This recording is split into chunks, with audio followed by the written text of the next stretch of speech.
ঘটনাটো মই থাকোঁ লখিমপুৰৰ পৰা ডিউটি কৰি আহি মই ভোট দিব আহিছিলোঁ ডাংঘৰ হাইস্কুল 131 ভোট কেন্দ্ৰত। মোৰ জন্মস্থান তাতে হয়, মই তাতে পঢ়া শুনা কৰিছিলোঁ।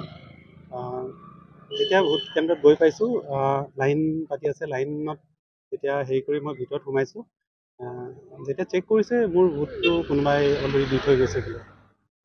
মই কমপ্লেইন কৰিছিলোঁ, তেওঁলোকে এতিয়া একো কৰিব নোৱাৰিব বুলি ক'লে। আৰু কিবা কি বেলট ভোট, কি ভোট আছিলে এইটো, বেলট ভোটিঙৰ কথা কৈছিলে। মই ক'লোঁ বেলট ভোটিং মই নিদিওঁ, যিহেতু মই EVM-তে মই দিব বিচাৰিছিলোঁ আৰু মোৰ ভোটটোৱে মই দিব বিচাৰিছিলোঁ, বেলেগ ধৰণে নহয়।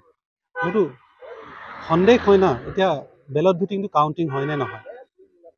মই অত্যন্ত দুখ পাইছোঁ, মই লাজো পাইছোঁ, মোৰ খং উঠিছে। মোৰ ভোটাধিকাৰ কাঢ়ি লৈ গৈছে।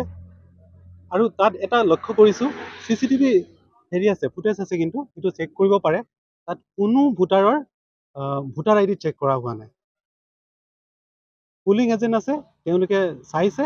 বাকী এনেকুৱাও শুনা পাইছোঁ যে এজন ভোটাৰে বহুতবাৰ দিছে, সেইটো। আৰু 18 years ভোটাৰ লিষ্টত যাৰ নাই তেওঁলোকৰ সৰু ল'ৰা ছোৱালীও দিব দিছে।